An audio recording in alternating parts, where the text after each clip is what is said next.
A change of the old order in Hollywood is long overdue, according to Paul Haggis, the Oscar-winning filmmaker behind the hit films Crash and Million Dollar Baby.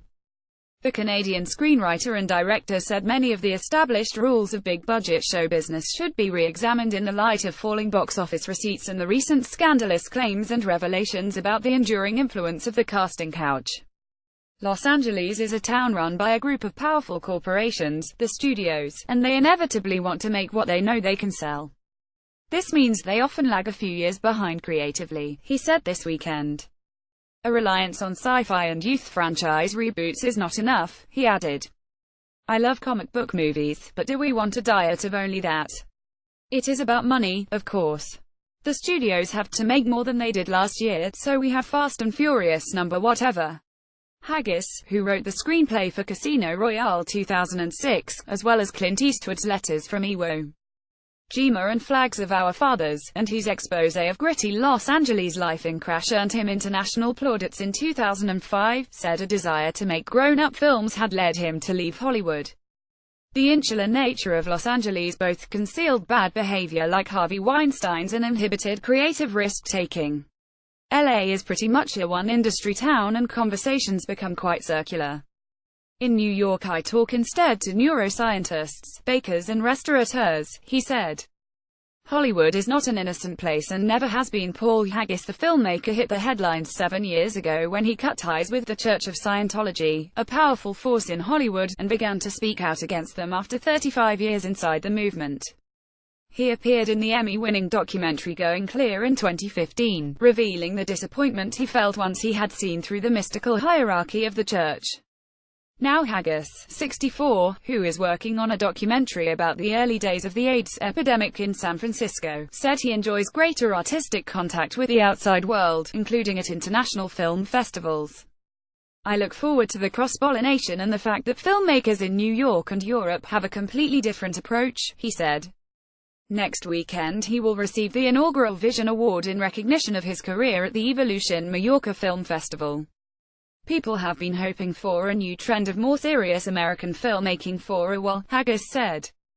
I remember when I was Oscar-nominated for Crash in 2006, the other contenders were all serious films, Capote, Brokeback Mountain, Good Night, and Good Luck and Munich, so I thought Hollywood had turned a corner. But people told me, rightly, that it was just an anomaly.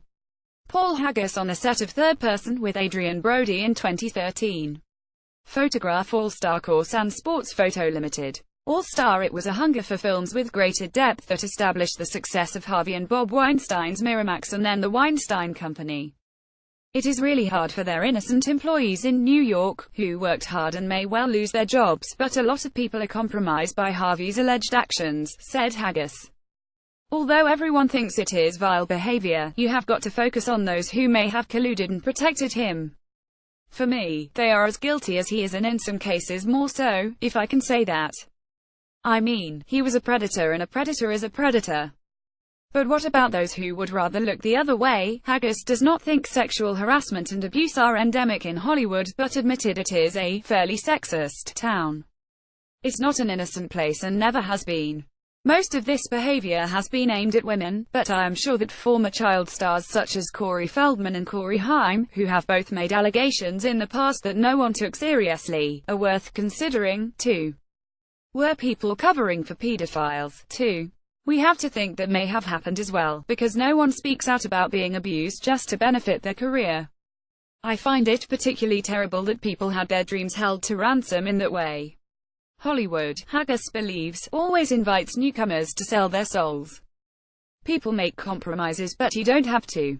I did sometimes, of course, especially in my early TV days. But then I made a conscious decision: if it doesn't sell, it doesn't sell. I hawked the screenplay for Crash around the studios for the longest time. They all turned it down. But I felt I couldn't keep selling little pieces of my soul, and now I have earned the right to the final edit on the films I direct. Sometimes people won't work with me because of that, but there you are. How many Academy Awards have they won?